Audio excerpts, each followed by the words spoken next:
Diggory and his uncle. It was so sudden and so horribly unlike anything that had ever happened to Diggory, even in a nightmare, that he let out a scream. Instantly, Uncle Andrew's hand was over his mouth. "None of that," he hissed in Diggory's ear.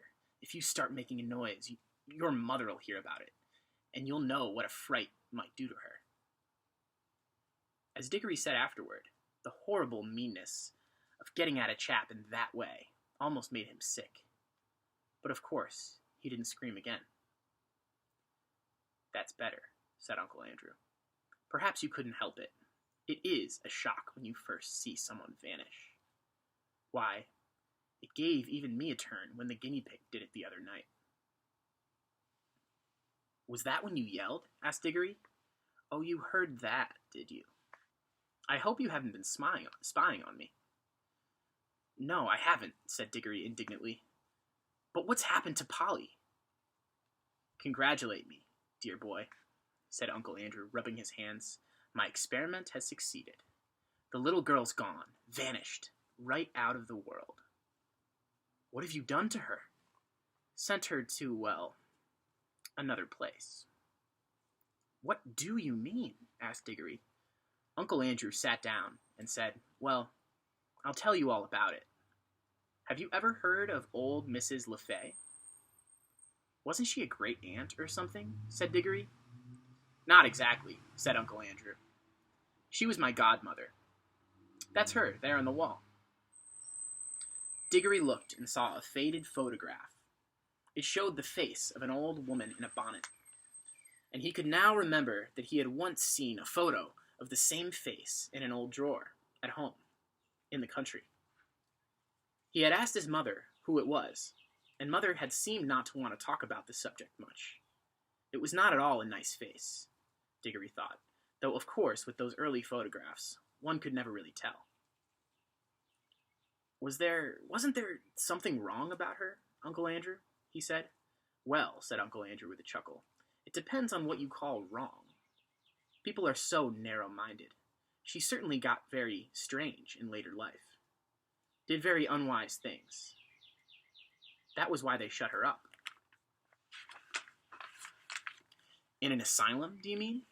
"Oh, no, said Uncle Andrew in a shocked voice. "Nothing of that sort. Only in prison." "I say," said Diggory, "what had she done?" "Ah, poor woman," said Uncle Andrew. "She had been very unwise. There were a good many different things. We don't need to go into all that. She was always very kind to me."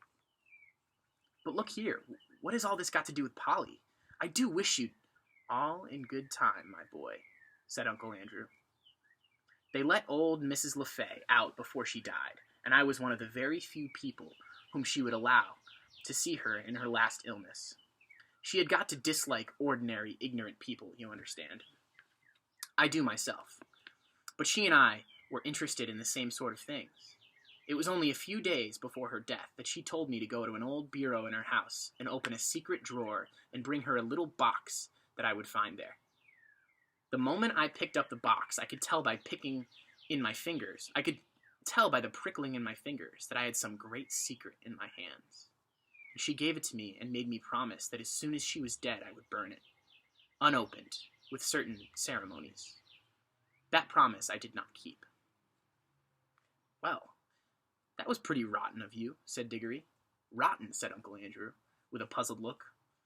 "Oh, I see. You mean that little boys ought to keep their promises." "Very true. Most right and proper, I'm sure, and I'm very glad you have been taught to do it. But of course you must understand that rules of that sort, however excellent they may be for little boys, and servants and women, and even people in general, can't possibly be expected to apply to profound students and great thinkers and sages. No, Diggory. Men like me, who possess hidden wisdom, are freed from common rules, just as we are cut off from common pleasures. Ours, my boy, is a high and lonely destiny." As he said this, he sighed, and looked so grave and noble and mysterious that for a second Diggory really thought he was saying something rather fine. But then he remembered the ugly look he had seen on his uncle's face the moment before Polly had vanished, And all at once he knew through Uncle Andrew's grand words. All it means, he said to himself, is that he thinks he can do anything he likes to get anything he wants. Of course, said Uncle Andrew. I didn't dare to open the box for a long time, for I knew it might contain something highly dangerous. For my godmother was a very remarkable woman. The truth is, she was one of the last mortals in this country who had fairy blood in her. She said there had been 2 others in her time. One was a duchess, and the other was a charwoman. In fact, Diggory, you are now talking to the last man, possibly, who really had a fairy godmother. There! That'll be something for you to remember when you're an old man yourself. I bet she was a bad fairy, thought Diggory, and added out loud. But what about Polly? How do you harp on that? Said Uncle Andrew, as if it was that mattered. My first task was, of course, to study the box itself. It was a very ancient box, and I knew enough even then to know that it wasn't Greek or Old Egyptian or Babylonian or Hittite or Chinese. It was older than any of those nations. Ah, that was a great day when I at last found the truth. The box was Atlantean. It came from the lost island of Atlantis. That meant it was centuries older than any of the Stone Age things they dug up in Europe. And it wasn't a rough, crude thing like them either. For in the very dawn of time, Atlantis was already a great city with palaces and temples and learned men. He paused for a moment as if he expected Diggory to say something. But Diggory was disliking his uncle more every minute, so he said nothing. Meanwhile, continued Uncle Andrew, I was learning a good deal in other ways. It wouldn't be proper to explain them to a child, about magic in general. That meant that I came to have a fair idea about what sort of things might be in the box. By various tests, I narrowed down the possibilities. I had to get to know some devilishly evil people, and go through some very disagreeable experiences. That was what turned my head gray. One doesn't become a magician for nothing. My health broke down in the end, but I got better, and at last I actually knew. Although there was not really the last chance of anyone overhearing them, he leaned forward and almost whispered as he said, The Atlantean box contains something that had been brought from another world, when our world was only just beginning. What? Asked Diggory, who was now interested in spite of himself. Only dust, said Uncle Andrew. Fine, dry dust. Nothing much to look at. Not much to show for a lifetime of toil, you might say. Ah, but when I looked at the dust, I took jolly good care not to touch it, and thought that every grain had once been in another world. I don't mean another planet, you know. They're part of our world, and you could get to them if you went far enough. But a really other world, another nature, another universe, somewhere you could never reach, even if you traveled through the space of this universe forever and ever, a world that could be reached only by magic. Well, here Uncle Andrew rubbed his hands till his knuckles cracked like fireworks. I knew, he went on, that if only you could get into the right form, that dust would draw you back to a place it had come from. But the difficulty was to get it into the right form. My earlier experiments were all failures. I tried them on guinea pigs, and some of them only died. Some exploded like little bombs. It was a jolly cruel thing to do, said Diggory, who had once owned a guinea pig of his own. How do you keep getting off the point, said Uncle Andrew. That's what the creatures were for. I bought them myself. Let me see, where was I? Ah, yes. At last, I succeeded in making the rings, the yellow rings. But now a new difficulty arose. I was pretty sure now that a yellow ring would send any creature that touched it into the other place. But what would be the good of that if I couldn't get them back to tell me what they'd found there? And what about them, said Diggory. A nice mess they'd be in if they couldn't get back. You will keep on looking at everything from the wrong point of view, said Uncle Andrew with a look of impatience. Can't you understand that the thing is a great experiment? The whole point of sending anyone to the other place is that I want to find out what it's like. Well, why don't you go there yourself, then? Diggory had hardly even ever seen someone look so surprised and offended as his uncle did in this simple question. Me? Me? He explained. The boy must be mad. A man at my time of life and in my state of health to risk the shock and the dangers of being flung suddenly into a different universe? I never heard anything so preposterous in my life. Do you realize what you're saying? Think about what another world means. You might meet anything. Anything. And I suppose you've sent Polly into it then? Said Diggory. His cheeks were flaming with anger now. And all I can say, he added, even if you are my uncle, is that you've behaved like a coward, sending a girl to a place you're afraid to go to yourself. Silence, sir, said Uncle Andrew, bringing his hand down on the table. I will not be talked to like that by a little dirty schoolboy. You don't understand. I am a great scholar, a magician, the adept who is doing the experiment. Of course, I need subjects to do it on. Bless my soul. You'll be telling me next that I ought to have asked the guinea pigs permission before I use them. No, great wisdom can be reached without sacrifice. But the idea of going myself is ridiculous.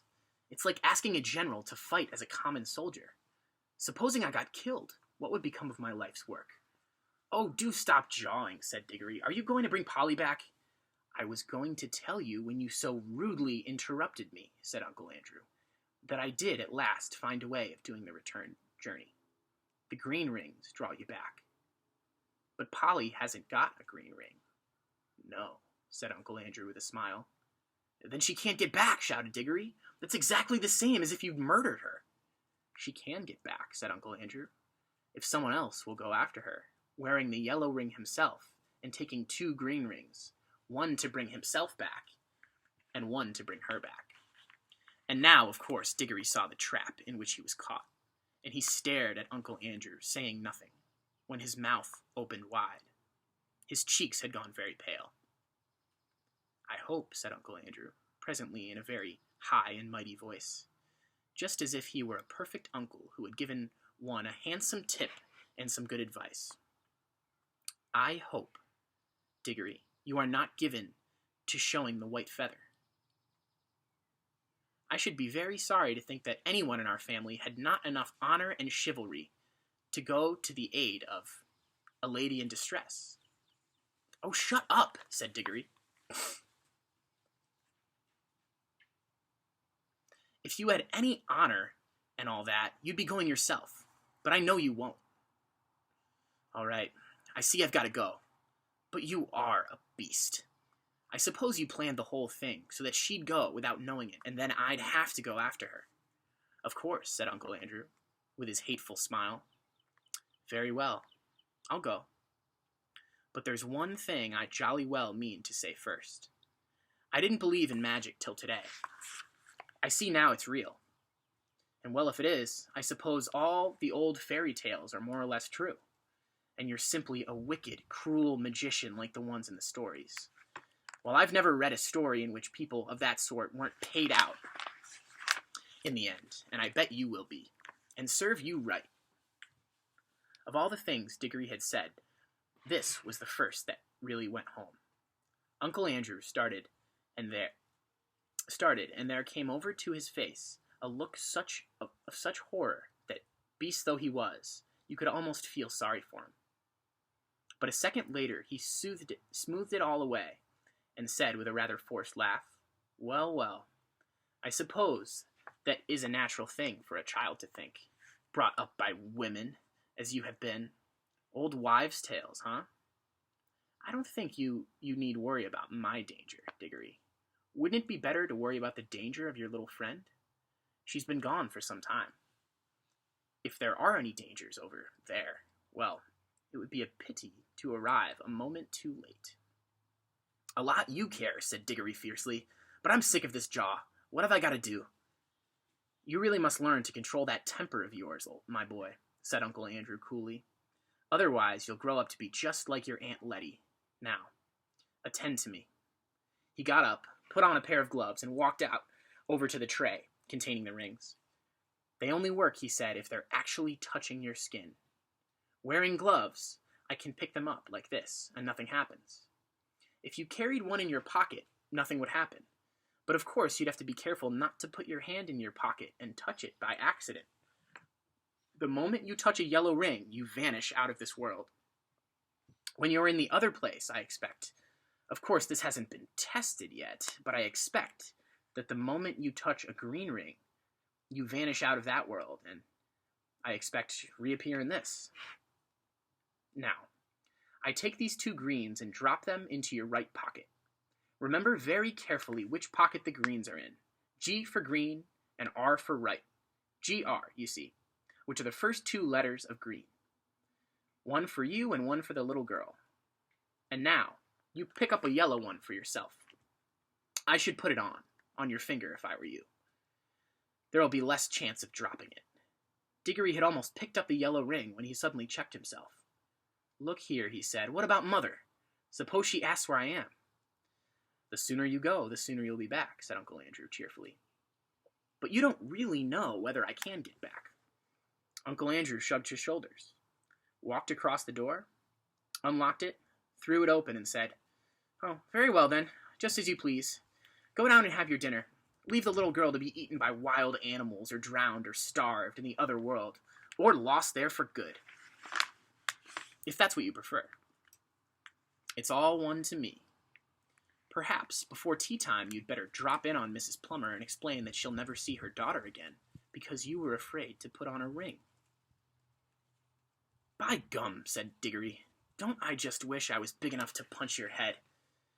Then he buttoned up his coat, took a deep breath, and picked up the ring. And he thought then, as he always thought afterward too, that he could not decently have done anything else.